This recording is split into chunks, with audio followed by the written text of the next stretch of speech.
Anak! Itigil mo muna ang ginagawa mo! Oh, bakit po, Nay? Kasi may challenge ako sa'yo. Kapag nanalo ka, may prize ka na agad. At pwede ka nang gumala at pwede ka na magka-jowa. Game ako dyan, Nay. Okay, eto ang challenge mo. Kailangan mo lang i-battle flip to. Madali lang, di ba? Ay, yan lang. Basic. Go! Bakit ayaw? Hala, ang hirap naman neto.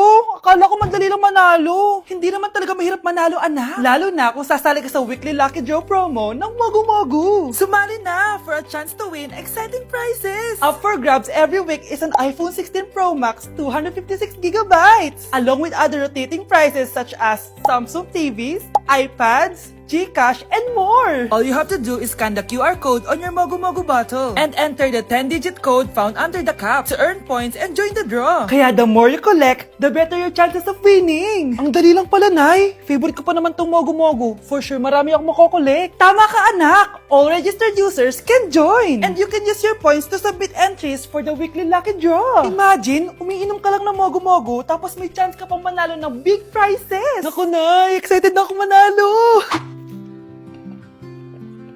Masarap na talaga, anak. Tapos ang chewy pa, Nay. Tara, selfie tayo. Tara, tara.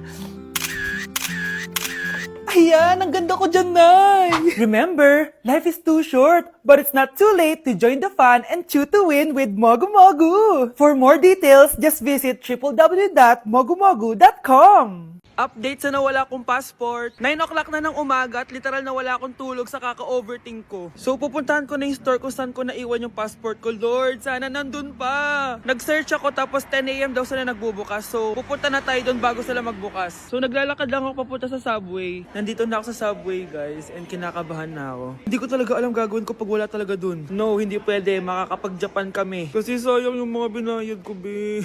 Guys, nakasakay na ako. Guys, nandito na tayo. Kinakabahan ako. Tapos naiihi pa ako. Guys, wish me luck, Lord. Please, sana nandun. Nandito na tayo sa Myeongdong, guys. Tapos dun yung papunta dun sa store. Ako lang pala mag-isa ngayon, guys. Hindi ko kasama si Honey Bunch. Solo traveler. Pinapaayos ko kasi siya ng mga gamit. Pag uwi ko dun sa hotel, diretso na kami airport. Ganun. Grabe sa isang katangahan. Sobrang mahal. Mahal maging tanga dito, guys. Wait lang, may napapansin ako. Parang ang fresh ko dito sa Korea. Yung glass skin, no? Ito yung store, yung tier-tier. Diyan ko nawala yung passport ko. Lo, tinitignan ako na ito, oh. Guys, may mga staff na. Try ko magtanong if may nakita silang passport. Sana pansinin ako. Hello? Deadma challenge sila, guys. I left my passport yesterday here. Yes. Can you please check? Guys, ano nandito? Tinakabahan na ako. Lord, Lord, Lord, Lord, please. Magkakabait na ako, please. Hala, guys. Hala, ano tong hawak ko? Passport ko yata to. Yes, makakapag-Japan tayo, guys. Over naman, no? Hindi na siya nag-overthink. Hindi na siya nag-overthink. Inisip ko ngayon, pupunta tayo ng Japan. Guys, nasa airport na kami. Tuloy na kami sa Japan. Bye, Korea. Ano masasabi mo? Alis na tayo ng Korea. Babalik pa ba tayo dito? Yes, at sana next time hindi mo na makakalimutan yung passport. Nay, sorry. Napagastos ka pa tuloy sa pagpapa-hospital sa akin. Ano ka ba, anak? Nawala na nga sa akin yung kuya mo, di ba? Ayoko namang mawala ka din sa akin. Hello po, good morning. Dok, ano po balita? Makakalabas na po ba si Scarlett bukas? Ma'am, may good news po ako. Pwede na po lumabas si Scarlett bukas. Salamat sa Diyos! Hindi na ako magiging pabayang ina. Ayoko na maulit yung nangyari sa kuya mo. Nay, ano pala nangyari kay kuya? Hindi mo pa nakakwento sa akin yun. Ha? Bata pa yung kuya mo, anak, nung nawala ko siya sa palengke. Mare, magkano tong sitaw? 50 na lang sa'yo, Mare. Ang mahal naman, Mare. Pwedeng 20 na lang to. Mga laruan ba yun? Ang ganda nun na. O siya, sige na, kumare naman kita eh. Ayun yung gusto ko sa'yo eh. Tara na, anak. Anak, anong lugar na to? Nasaan yung batang yun? Nasaan na si nanay? Nay! Anak! Ate, may nakita po kayong bata dito? Ay, wala po akong nakita eh. Nasaan na ba yun? Anak! Simula noon, hindi ko na nakita yung kuya mo, Scarlett. Hanggang sa may pumuntang pulis sa bahay natin. Ang sabi nila, patay na daw siya. Grabe naman yung nangyari kay Kuya Nay. Ang lungkot naman po pala nung nangyari sa kuya ni Scarlett. Sige na po, ma'am. Kailangan ko pa po bisitahin yung mga ibang pasyente. Sige po, Dok. Salamat po. Anak, ang importante, makakauwi ka na bukas. Opo, Nay. Makakapag-thirst trap na ako ulit.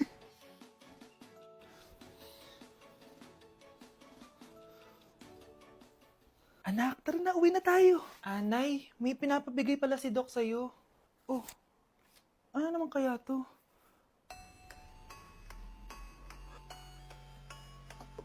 Paano nangyari yun? Honey, happy birthday. A day in my life as... Ano ba special sa akin? Kuri-kuring guri, kura-kuring gura. Game 1. Bawal ang malapit na ma-dropout sa school. Di ako yun na. So for today's agenda, may pupuntahan tayo. So secret muna. Pero sasabihin ko na. Ano ba talaga? Bala ko kasi mag-business. Wow, business! OA. So hindi ko muna sasabihin kung anong business yon. Mind your own business muna. So guys, dahil anniversary na namin ni Honey Bunch bukas, bibilang ko siya ng flower and cake. So nandito na tayo sa flower shop ngayon. Ayan na guys, so nakabili na tayo. So pinili ko pink roses and ganito yung design niya. 12 pieces to guys kasi in each month, mahal ko siya. So 12 months, gets nyo ba? Wala. Happy anniversary Honey Bunch. I love you so much. Sana magkaanak na tayo. So bibili ako ng cake para kay Honey Bunch. 2 cake yung binili ko. Tapos ito yung papadedicate ko. Ate, pwede ba to? Guys, yung mukha ni ate parang gusto niya sabihin sa akin na sana sinend mo na lang yan sa messenger. Seryoso ako. Gusto ko talagang padedicate yun sa cake. Sa mga nagtatanong kung kapatid ko ba to, hindi ko po yun kapatid. O sige na, mag-promote ka na.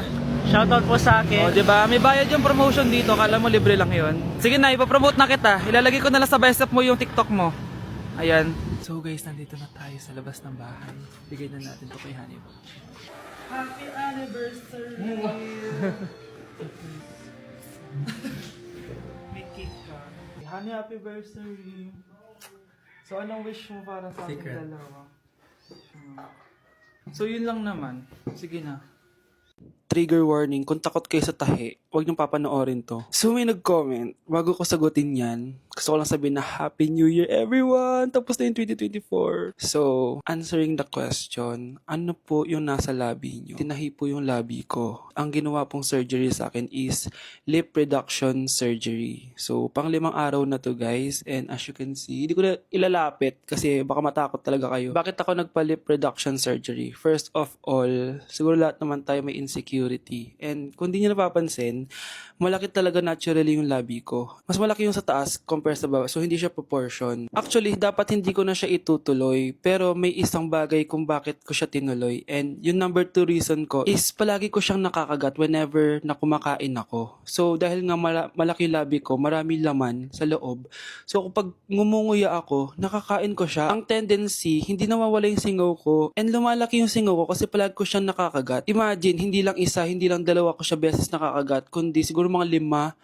Ganun kalala. So, dugong-dugo talaga. Kaya tinuloy ko na rin siya para finally mabawasan na yung laman niya sa loob at sana hindi ko na siya makagat in the future. Pero syempre, para mas maging confident na rin ako sa mga pictures. Kung nagtataka kayo kung bakit after Pasko or December 26 ako nagpa-surgery, is yun yung earliest na appointment na pwede yung doctor ko. And yun na yung ginrab ko since kailangan kong gumaling before ako bumalik sa school. Kasi di naman ako pwedeng bumalik sa school na nang ganito yung sitwasyon ng bibig ko. Paano ako magre-report, diba? Ito na ata yung sinasabi nilang New Year, New Me.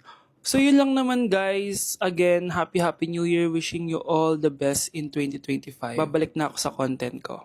Promise, pag gumaling na talaga to. Bye-bye. Dok, bakit ka meron neto ha? Bakit may picture ka nang nawawala akong anak? Hindi mo ba talaga ako naaalala? Hindi. Sabihin mo sa akin, buhay pa ba ang anak ko? Umalis ka na. Marami pa akong gagawin. Buhay pa ba ang anak ko? Oo! Buhay na buhay ako! Ako ang anak mo na iniwan mo sa palengke dati. Nagtataka ka? Isa na akong trans ngayon. Alam mo, buti na lang may mabait at mayamang pamilyang kumukup sa akin. Kaya maganda yung naging buhay ko. Tingnan mo, naging doktor pa ako. Kaya salamat sa'yo at iniwan mo ko. Anak, hinanap kita. Umasa ako na babalik ka. Hindi na importante yan.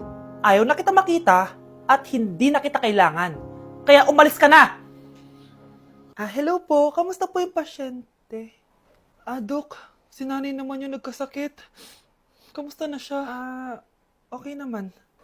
Sa iba ko na lang siya ipapaasikaso, ha? Anak? Anak, please! Bakit anak tawag mo sa kanya, Nay? Sure ka ba na habang buhay ka magagalit sa nanay mo? Nakita ko results niya kanina. Anytime, pwede siya mawala. Magpapahangin lang ako. Nasaan na sila? Hello, nurse? Nasaan yung pasyente dito sa room 214? Anak?